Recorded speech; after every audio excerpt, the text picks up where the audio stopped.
Okay, we are back for a second video. Dr. Medlock here and son Luke doing some color blending and shading with Prismacolors. Hi. Hi. All right, so you need to have preferably about 5 colors in your color family. They're going to be probably analogous. Luke's got 5 from red to a light yellow. I have too many, so I'm going to pull a couple of these out, but I just wanted to show you some range here. I don't really love this one. I think it's a little bland, and I don't need 2 reds, so I'm going to pull out my double-sided one. Those are super annoying when you happen to sharpen 2 different sides, because sometimes the lead loosens up inside and then it might slide out the other end, which we can. Okay, so we've got those. We've got our erasers that we're using, and we've got our Ticonderoga pencil. That's what we drew here. Of course, a Sharpie, not a Sharpie, an ebony pencil works great for, and then we've got our Ticonderoga eraser. Thank you, Luke. An ebony shading pencil is amazing, but I just grabbed what we had and the favorite of what I had, and I'm not doing a lot of shading, so I don't really care if I just have a number 2 pencil. I just wanted to have an outline of something. Luke, are we ready? What are we going to start with? What color are we going to start with out of our 5? Well, maybe this bright orange right here. We usually start with a middle color, right? Middle? Well, that'd be right here, this blandish color. Okay, yours is kind of blandish, but that's fine. Okay, you could start with either of those, either. And then what you're gonna do is color lightly. Do you see how I'm holding it like toward the end and less like an actual like pencil, like I'm gonna take notes. I'm holding it back here and more like on its side-ish. And I'm gonna start, I actually don't want that pencil line running all the way down through the middle of my leaf. So I'm gonna erase that, which it's apparently not in the mood to erase. There it goes. It actually grabbed a leaf from our kitchen as a model, which was great because drawing from real life is ideal instead of like from a, cell phone Google picture or something, which is okay if you don't have a reference to go from, but is not ideal. So now we've got a nice foundation of just a middle color, right, Luke? We're coloring lightly, you're doing the middle color. I might now start layering a little bit of darker, pressing harder so that I have some darkness to it.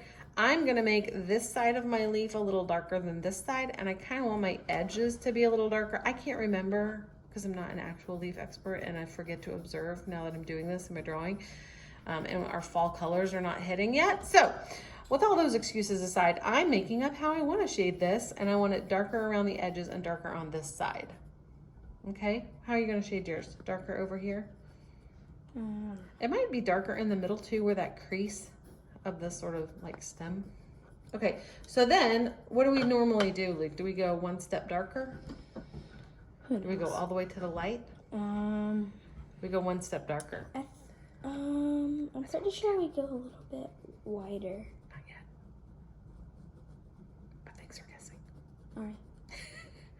Okay, so we're going to shade now. I'm layering and shading at the same time. So layering is because I'm now using more than 1 color and I'm laying it on top of it with a second layer.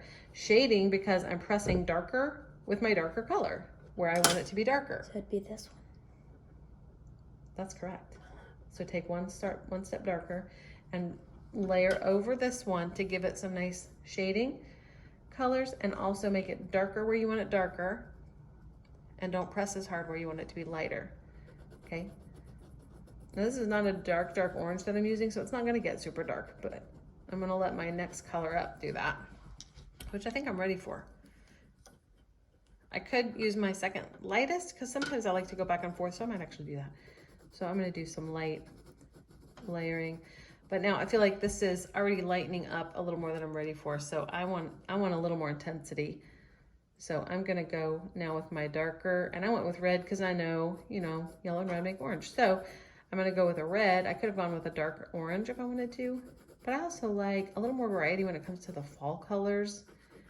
Because when you can use all those beautiful fires, fiery colors in the fall, it's amazing. It's like the world lights up, glows. All right, so I'm gonna layer it darker where I want it darker, right through that middle, because I kind of want it to look like it's creased a little bit. I want it darker on that smaller side. I just feel like it's darker over there. Looks like I am lighting this leaf on fire. Just put flags. I could, if I wanted to, also get a brown involved. Now I don't have as pure of a sort of color, because browns are going to kind of muddy it up a little bit, but you know what? That's okay, because that's what's happening.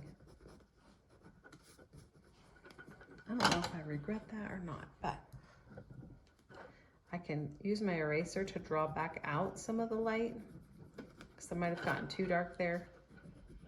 And one of the reasons I like these white erasers is because I've got those corners, and if I need to kind of renew my eraser, I can get an X-Acto knife and slice that off, and then I've got new corners again. All right, so Luke, how's yours doing? I need a little erasing right here because I got it a little too dark. Okay, you want to use this eraser? Yes, please. There you go. All right, so as he's doing that, I'm going to come back over that because I kind of regretted the amount of brown I added on there.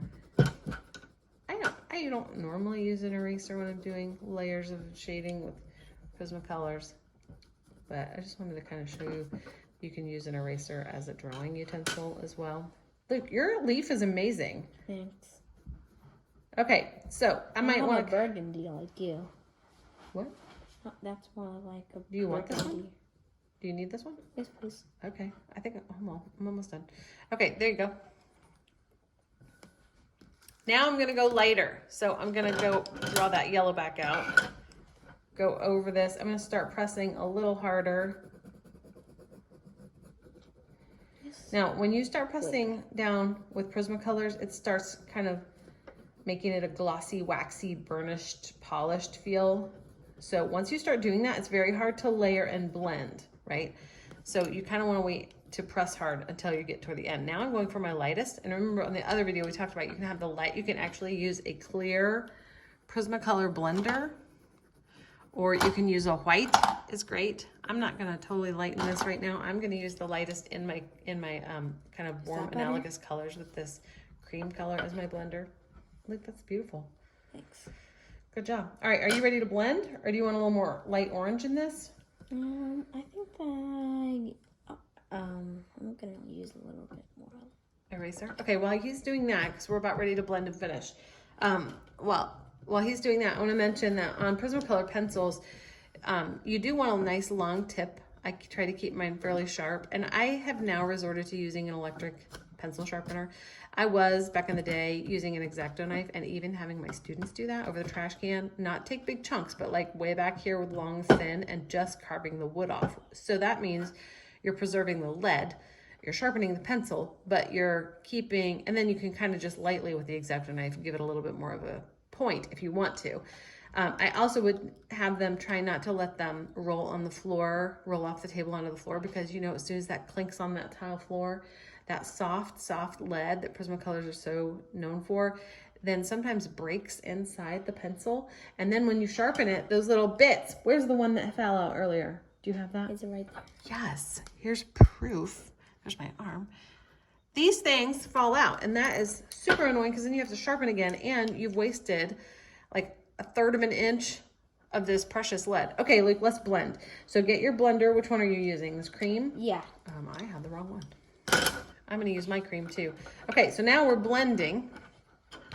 Let me move this camera over here where we can see this happen. So we want these pencil lines to sort of dissolve. So I'm gonna blend.